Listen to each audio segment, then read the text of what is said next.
Assalamualaikum dan salam Kedah Sejahtera. Bersama saya Khairul Anwar Awan Jaafar dalam Buletin Kedah Sejahtera. Semua pengerusi dan setiausaha Majlis Ketua Kampung MKK perlu melaksanakan amanah dengan adil tanpa pilih kasih, termasuk tidak membezakan penerima bantuan berdasarkan fahaman politik. Menteri Besar Datuk Seri Muhammad Sanusi Mak Noor menegaskan prinsip kepimpinan Kerajaan Negeri Kedah adalah berdaraskan keadilan tanpa mengira kaum, agama ataupun ideologi politik. Beliau berkata demikian ketika berucap di hadapan 2,000 pengerusi dan setiausaha MKK pada konvensyen dan majlis penyerahan Watikah MKK Negeri Kedah di Dewan Tuanku Pemaisuri Hajah Aminah Universiti Islam Antarabangsa Sultan Abdul Halim Muazzam Shah Uni Syams. Dalam pada itu, Menteri Besar mengingatkan MKK supaya mematuhi dasar dan prinsip kerajaan negeri serta memastikan penyampaian maklumat kepada rakyat dilakukan dengan jelas dan difahami. Sebanyak 13.84 juta ringgit diperuntukkan kepada MKK di seluruh Kedah bagi tahun ini, termasuk tambahan kepada MKK Kampung Baru serta elang untuk batin Kampung Lubuk Legung di Baling. Kerajaan Negeri Kedah turut meneruskan program baik pulih rumah keluarga miskin dengan peruntukan 9.1 juta ringgit tahun ini meningkat 2.1 juta ringgit berbanding tahun sebelumnya dengan jumlah keseluruhan 884 rumah dibaik pulih sejak 2023. Dakwaan kejayaan pelaburan negeri Kedah hanya bergantung kepada peranan kerajaan persekutuan disangkal apabila negeri ini terus mencatat prestasi memberangsangkan termasuk muncul antara destinasi utama pelaburan negara.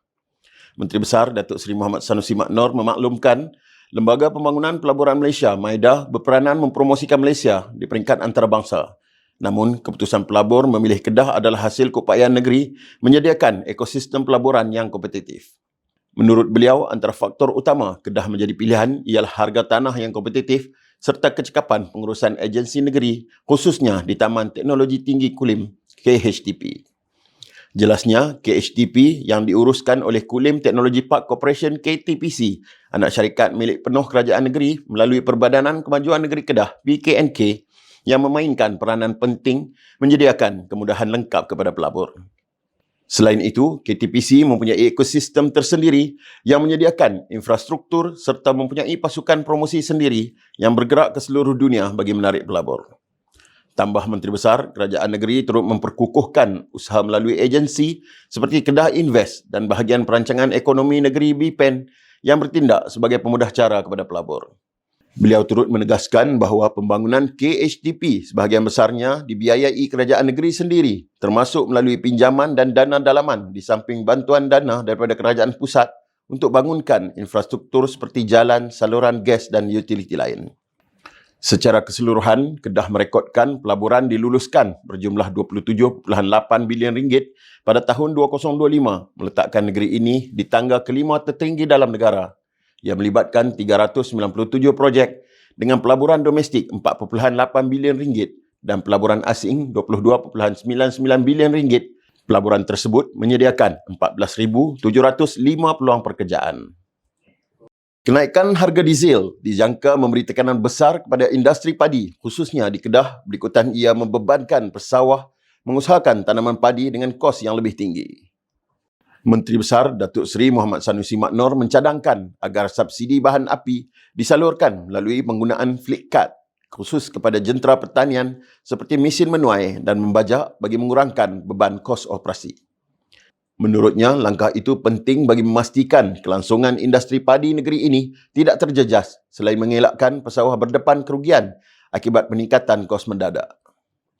Beliau berkata demikian pada sidang akhbar selepas merasmikan konvensyen dan majlis penyerahan Watikah Majlis Ketua Kampung MKK Negeri Kedah di Dewan Tuanku Permaisuri Hajah Aminah Universiti Islam Antarabangsa Sultan Abdul Halim Muazzam Shah Uni Syams. Dalam pada itu, beliau turut menyuarakan kebimbangan terhadap cadangan penggunaan kaedah tabur terus kering yang dipromosikan ketika ini susulan masalah kekurangan air. Jelasnya, kaedah tersebut berisiko tinggi menyebabkan berlakunya masalah padi angin serta kerugian kepada pesawah sekiranya penanaman berih padi tidak tumbuh walaupun kos telah dikeluarkan. Kedah akan menyertai 35 daripada 37 acara yang dipertandingkan pada Tamasya Sukan Malaysia SUKMA Selangor Ogos depan dengan menampilkan barisan atlet terbaik.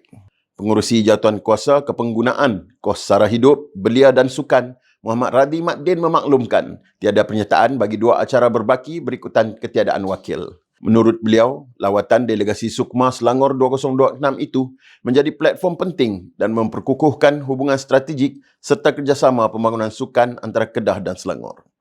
Katanya, kunjungan tersebut bukan sekadar lawatan rasmi, sebaliknya membuka ruang lebih luas untuk perkongsian idea dan pengalaman dalam memajukan sektor sukan.